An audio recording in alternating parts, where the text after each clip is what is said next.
Welcome to Whisperwood Stories. Today, we read 2 stories from r/nosleep. Let's begin.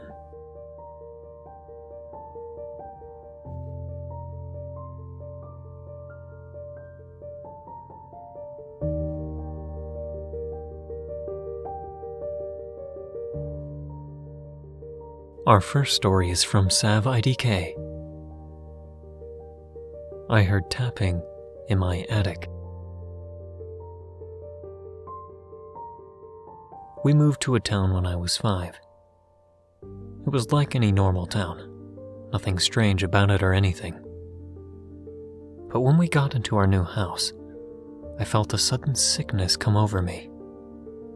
It was a nice, big white house. It had a beautiful yard, and it was nicer than our old house. But it still didn't feel right. After about a week, we had been fully moved in. There were 4 upstairs rooms. I picked the one on the very left side of the house. It had 2 windows with great views, and it was pretty big. My younger brother got the room next to mine. My parents' was next to his. And on the very right side was a computer room. There were 2 computers and tons of files and stuff. My dad worked in there most of the time. I hated that room. It was nice, but I always dreaded going in there, and it gave off a very strange feeling. One day, as I was getting something from the closet in there, I noticed a hatch on the ceiling. It was painted like the ceiling and blended in, but there was a cutout of a square. I asked my dad about it, and he laughed. He told me that it was just an entrance to the attic, that they hadn't told us there was an attic, but that it was fine, and I just needed to leave it alone. Somehow, that made that room even worse.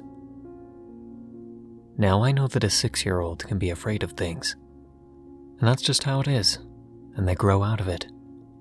But I wasn't afraid of monsters or things like that. I don't even get why I was afraid of that room.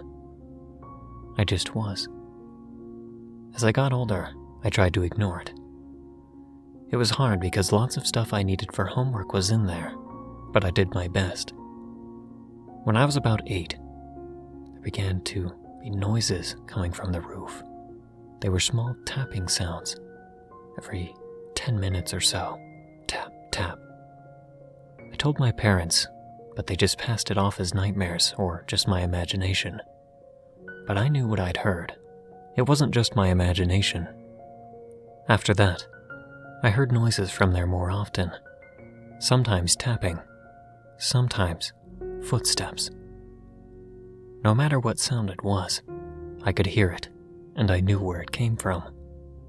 I would look up at the ceiling, hoping that it would stop, but it didn't, until I woke up in the morning.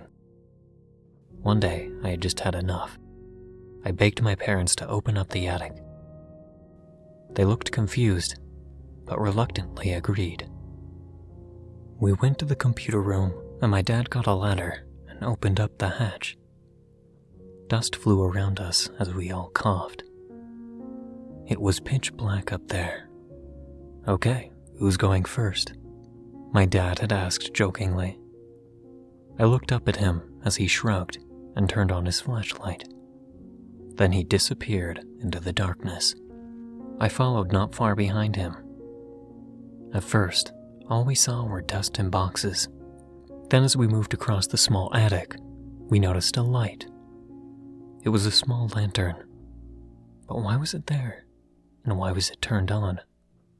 Then to our horror, we saw food wrappers. Food, clothes, water, paper, and some more stuff. It was scattered around the small light of the lantern. My dad grabbed my hand as he dragged me down, out of there, and he rushed my brother, me, and my mom outside. He called the police, and soon after, they arrived. Not 15 minutes later, they came out with a dirty, crazy-looking man. He was screaming bloody murder as the police dragged him away in handcuffs. We moved soon after that. I wasn't told much, just that we were moving and everything was fine. Now I'm 16, and just recently, my parents told me what really happened that day. They told me a man had been living in our attic and had been writing stuff by scratching it with a knife into the walls and floor. Stuff like, "I see you."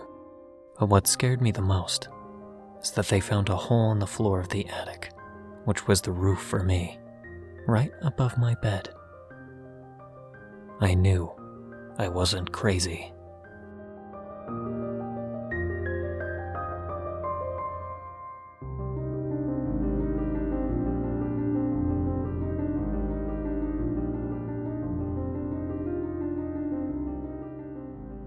Our last story is from Batman Joker.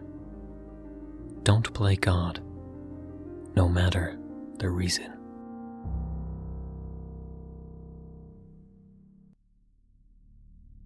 My family died in the Flight 1866 plane crash, 1971. They weren't supposed to be on that plane. They were supposed to be home, waiting for me to return. But they were on that plane. For almost 3 years, I was in a depressive state. I drank, but barely ate. I slept most days, hardly showed up for work sober. It had been getting so bad that the head scientist finally called me into his office to let me know if something didn't change, and fast, I would be terminated. Let me tell you, getting sober is a damn hard thing to do. And in such a small time frame, nearly impossible. I was having withdrawals at work, but I was there every day on the dot. Before I was trying to clean up my act, in a drunken stupor, I had made a plan to bring my family back. Yes, back from the dead. They didn't deserve to be dead. They deserved to be at home. Me with them. But I was always too busy for my family, even when I was home. Work call for this, work call for that. Never be too busy for your family. It isn't worth it. Back to bringing them back from the dead. As you've probably put together, I am a scientist. We were already testing on animal corpses to bring them back, but with little success. I had been home, working and working on a way to create the perfect serum to bring a body back to life, without the damage done to it after and during death. The cuts, bruises, internal damage, anything you could think of. When I finally was sober enough to join my co-workers again, I put my serum to the test. The first test being successful. After that, not so much. I know they tell you drinking affects your brain in ways you wouldn't believe, but you never listen. I didn't. But I found out quickly that you don't remember much after drinking. My drunken self never wrote the formula down to the serum that worked. Why would I? I didn't think it would work.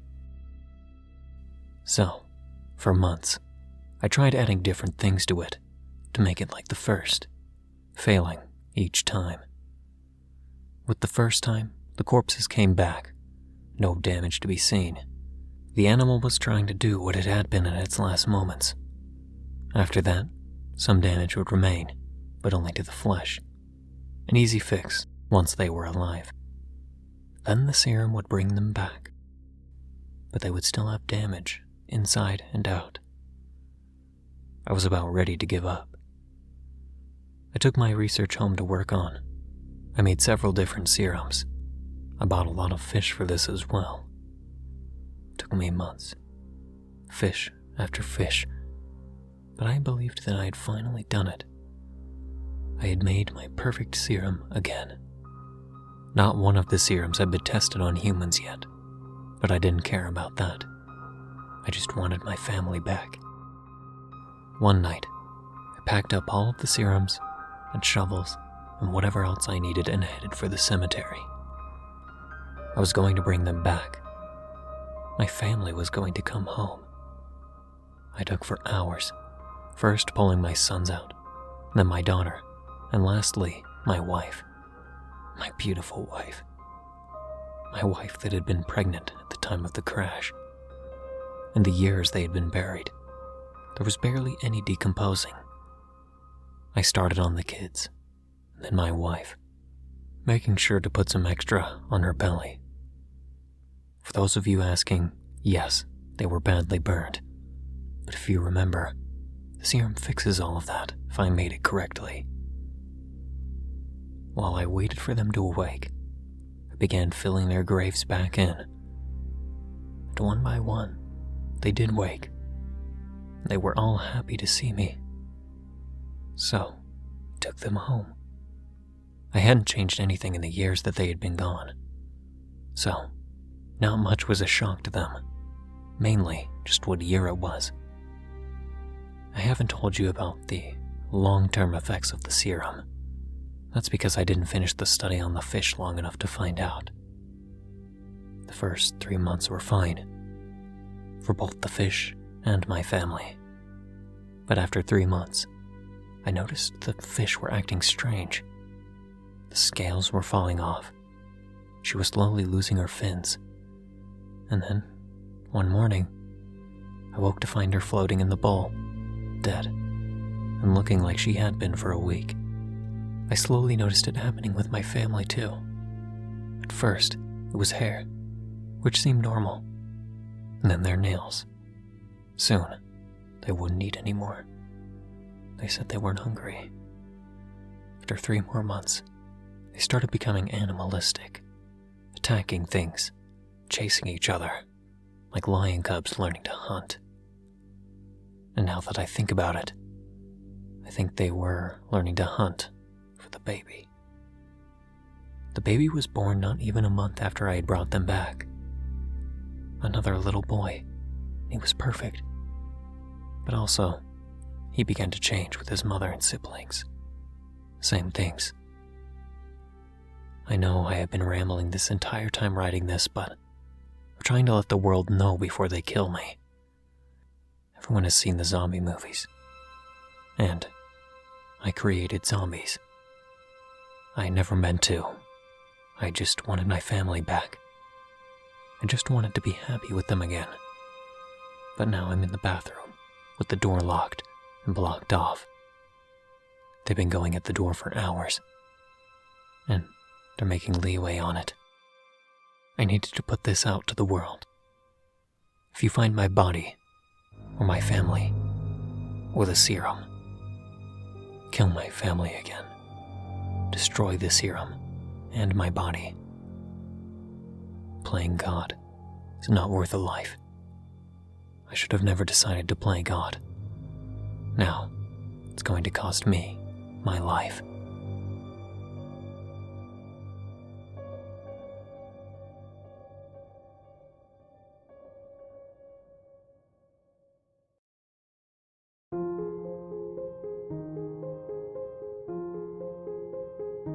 Thank you for listening to Whisperwood Stories. If you enjoyed, don't forget to comment, like, and subscribe down below. Do you have a story that you'd like me to read here? Consider commenting or sending it to whisperwoodsubmissions@gmail.com. The stories in this video were read and slightly altered with the author's permissions. Thank you again for listening, and be sure to check out the original Reddit posts. Don't let the shadows get too close.